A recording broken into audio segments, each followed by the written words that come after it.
안녕하세요. 이번 시간에는 학생부 교과 전형에 대해서 알아보도록 하겠습니다.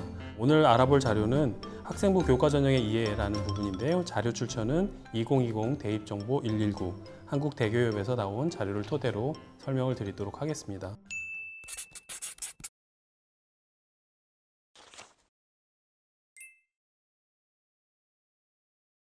교과 전형의 특징은 크게 4가지로 설명을 하고 있습니다. 첫 번째는 학생부 교과 전형은 다른 전형에 비해서 전형 방법이 간소하다는 겁니다. 별도의 서류 제출 없이 학교생활기록부 온라인 제출에 동의만 하면 제출이 됩니다. 그래서 다른 전형, 예를 들어 논술이나 아니면 종합전형, 아니면 적성전형을 준비할 필요 없이 이 교과 전형 같은 경우는 동의만 하면 제출이 되기 때문에 전형 방법이 간소하다는 겁니다. 보통 학교 현장에서는 6논술이라고 얘기하는데요. 6논술, 6종합, 6적성보다는 1개, 2개 정도의 교과를 지원하는 걸 추천을 하고 있습니다. 두 번째는 학생부 교과 전형은 다른 전형에 비해서 경쟁률이 대체로 낮은 편이다라는 부분인데요. 중앙대 같은 경우만 해도 교과 전형의 경쟁률이 학생부 종합 전형이나 아니면 논술 전형의 경쟁률보다 낮다는 걸 확인하실 수가 있을 것 같습니다. 그리고 한양대도 마찬가지인데요. 학생부 교과 전형이 학생부 종합 전형이나 논술 전형의 경쟁률보다는 낮다라는 걸 확인을 하실 수가 있겠습니다. 세 번째로는 상대적으로 합격 가능성을 예측하기 쉽고 안정적 지원 성향으로 지원하는 사례가 많아 충원 합격률이 높은 편이다라는 겁니다. 학생들이 자기의 교과 성적을 확인을 하고 그 점수에 맞는지 안 맞는지 판단한 다음에 지원하는 경향이 높다라는 걸 확인할 수 있습니다. 그래서 안정적으로 지원을 하고요. 다른 대학에도 합격하는 사례가 워낙 많기 때문에 충원 합격률이 상당히 높은 편이라고 할 수 있겠습니다. 종합이나 논술은 상향을 쓰는데요. 이 교과는 보통 안정적으로 지원을 하는 사례가 많죠. 네 번째는 학생부 교과 전형에는 수능 최저 학력 기준을 적용하는 대학들이 많다는 겁니다. 이 부분 저희가 자세하게 말씀을 드릴 건데요. 서울, 경기, 수도권 소재 대학뿐만 아니라 지방 소재 대학에서도 최저 학력 기준을 요구하는 경우들이 워낙 많기 때문에요. 그것이 있고 없느냐에 따라서 이 교과 전형의 합격선이 크게 달라진다라고 얘기할 수 있겠습니다. 최저 기준이 계속해서 변화를 하고 있습니다. 학교 상황에 따라서 그리고 아이들 구성에 따라서 계속해서 변하고 있습니다. 제가 준비한 건 강원대학의 학생부 교과 전형 국어교육 전공인데요. 작년에는 2개합 5였었는데 금년에는 2개합 6으로 늘었습니다. 그냥 하나 늘었다라는 게 아니라 2등급까지는 11%고 그리고 3등급까지 23%라고 한다면 12%의 확장된 학생들이 지원이 가능하다라고 생각되면 금년에 좀 많이 변화가 되지 않을까라고 저희들 지금 생각을 해보고 있습니다.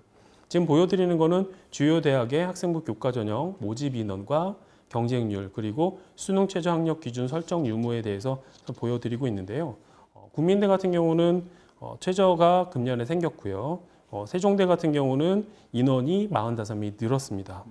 한국외대가 수능 최저 학력 기준이 사라졌습니다. 이런 것들의 변화가 계속 있는데요. 또 다른 대학으로 성신여대 같은 경우는 작년에 없던 최저가 금년에 생겼고요. 그리고 경기대나 단국대 그리고 아주대 같은 경우는 인원이 상당히 100명 정도에서 50명 정도 인원이 변동이 된다는 거 확인하실 수가 있을 것 같습니다. 지방 거점 국립대학에서는요. 강원대 같은 경우도 인원이 늘었고요. 충남대와 충북대는 오히려 인원이 줄었다라는 거. 그리고 경북대 같은 경우도 인원이 줄었다라는 것 자료에서 확인하실 수 있을 것 같습니다. 두 번째로는 전형 현황입니다. 신학대와 예체능대를 제외한 전국 182개 대학 중에서 학생부 교과 전형을 실시하지 않는 대학은 주로 이제 서울 지역에 위치하는 대학들이죠. 예를 들면 건국대, 경희대, 동국대, 서강대, 서울대, 성균관대, 연세대 등 교과 전형을 실시하지 않고 있습니다. 전국에 있는 10개의 교대들 중에는 서울교대, 공주교대, 전주교대에서 교과 전형을 실시하고 있다는 거 확인이 가능하실 것 같습니다.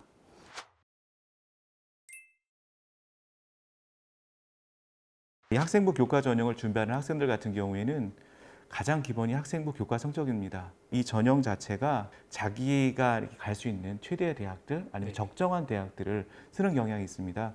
그렇기 때문에 이 학생부 교과 전형은 아무래도 성적이 굉장히 중요한 요소가 되겠고요. 교과 전형에는 2가지 방식이 있는데요. 하나는 학생부 100%, 그리고 학생부 교과 100%, 그리고 최저를 두는가 안 두는가, 그리고 면접이 있는가 없는가 이렇게 이제 구분이 되더라고요. 그래서 학생부 서류에도 상당히 신경 써서 준비를 하는 것이 굉장히 중요할 것 같고요. 특별히 이제 학생부 교과 100% 이해해 보는 것들이 출석이라든지 봉사 그리고 특별활동 같은 것이 적이 되고요. 그 다음으로 중요한 것이 수능 최저 학력 기준을 충족해야 한다는 것입니다. 서울 상위권 대학들 그리고 지방 거점 국립대학 같은 경우에는 최저 기준을 충족해야만 합격할 수 있기 때문에요. 이 부분은 다음 시간에 저희가 꼼꼼하게 설명을 좀 드리겠습니다. 더불어서 이제 대학별 반영 과목을 보시는 게 되게 중요한데요. 대부분 문과는 국영수사, 자연계는 국영수과를 반영한다는 것을 기억하시고요. 전교과를 반영하는 대학이 있거든요. 그 대표적인 대학이 경기대학교가 그렇고요. 그리고 고려대학교가 그렇습니다. 그리고 아시는 것처럼 서울교대, 전주교대, 그리고 공주교대가 전교과 과목을 반영합니다. 특이한 대학만 좀 설명을 좀 드릴게요. 가천대 같은 경우에는 교과별 상위 등급 5과목만 해가지고요. 반영 교과 높은 순으로 35, 25, 25, 15씩 반영을 하는 대학입니다. 적성고사도 교과 전형의 한 방법인데요. 이 부분은 다음 시간에 저희가 꼼꼼하게 설명을 좀 드리겠습니다. 이제는 학생부 교과의 전형 방법을 좀 알아보도록 하겠습니다. 학생부 100으로 그리고 학생부 70과 서류 30으로 학생부 60과 서류 40으로 구분해서 뽑는 대학들이 있습니다. 학생부 100 일괄 합산하는 대학들이 대부분의 대학이 여기에 해당된다라고 생각하시면 되겠습니다. 학생부 70과 서류 30, 경동대학교 자기추천 전형과 경북대학교 지역인재 전형은 자기소개서를 제출하고 평가를 받는다라는 거 확인하시면 좋겠습니다. 학생부 60과 서류 40, 중앙대학교 학교장 추천 전형입니다. 교과만으로 뽑기도 하지만 비교과가 들어가기도 하잖아요. 교과 반영 비율 순으로 나와 있는데요. 미인정 결석이나 아니면 조퇴 같은 걸 했는지, 그리고 봉사 시간은 몇 시간 있는지 이런 것들을 이제 판단하게 되는데요. 비교과 영역에서 출결 상황이나 봉사 활동에서 이제 감점되는 부분이 있는데요. 사실 이 대학들을 지원하는 학생들이 보통 이런 출결 상황이나 봉사 활동에서 감점되는 요인들은 거의 없기 때문에 다 만점을 받고 가긴 하지만 이것들을 좀 확인해 보시고 했으면 좋겠는데요. 미인정 결성 같은 경우는 2일 이내가 제일 많은 대학들에서 만점을 주고 있고요. 봉사 시간 같은 경우는 30시간은 좀 이렇게 채우시는 게 아무래도 이제 교과 전형으로 대학을 진학하는데 도움이 될 것 같습니다. 다음은 성적 반영 학기 부분입니다. 재학생들 같은 경우 3학년 1학기까지의 성적만 반영이 되고 있기 때문에 졸업 예정자는 3학년 1학기까지만, 그리고 졸업자는 3학년 2학기까지 성적을 넣고 있습니다. 3학년 2학기 성적을 어찌됐든 좀 잘 봐두는 것이 나중에 다른 기회를, 한 번에 더 기회를 가져갈 때 중요하다라고 생각이 될 수 있습니다. 3학년 1학기로 졸업자와 졸업 예정자를 모두 같이 가는 대학이 가천대부터 해서 홍익대까지 확인이 가능하실 것 같습니다. 학년별로 반영하는 비율도 다릅니다. 어떤 대학은 학년 구분 없이 100%로 반영하고 있고요. 3학년에 좀 비중을 많이 두는 대학이 경북대, 광운대, 부산, 인하대, 그리고 1, 2학년을 같이 가면서 3학년에 좀 더 비중을 주는 대학이 덕성여대부터 해서 한라대, 한세대까지 있습니다. 조금 비율을 낮춰서 30, 35, 35로 하는 대학이 호서대학이 있다는 거 확인이 가능하실 것 같습니다.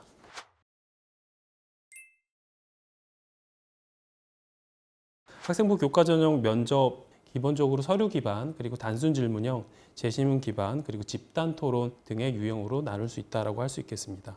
학생부 종합 전형의 면접과 그렇게 많이 다르지는 않은데요. 서류 내용을 확인한다던가 인성 및 가치관을 확인한다던가 전공 적합성을 확인하고요. 서류 기반 면접은 학교생활기록부 내용의 의미를 파악하는 것이 중요하고요. 활동의 결과보다는 과정과 동기, 자신의 성장과 진로에 영향을 끼친 점에 초점을 맞춰서 준비한다면 면접 대비가 되지 않겠느냐라고 생각을 합니다.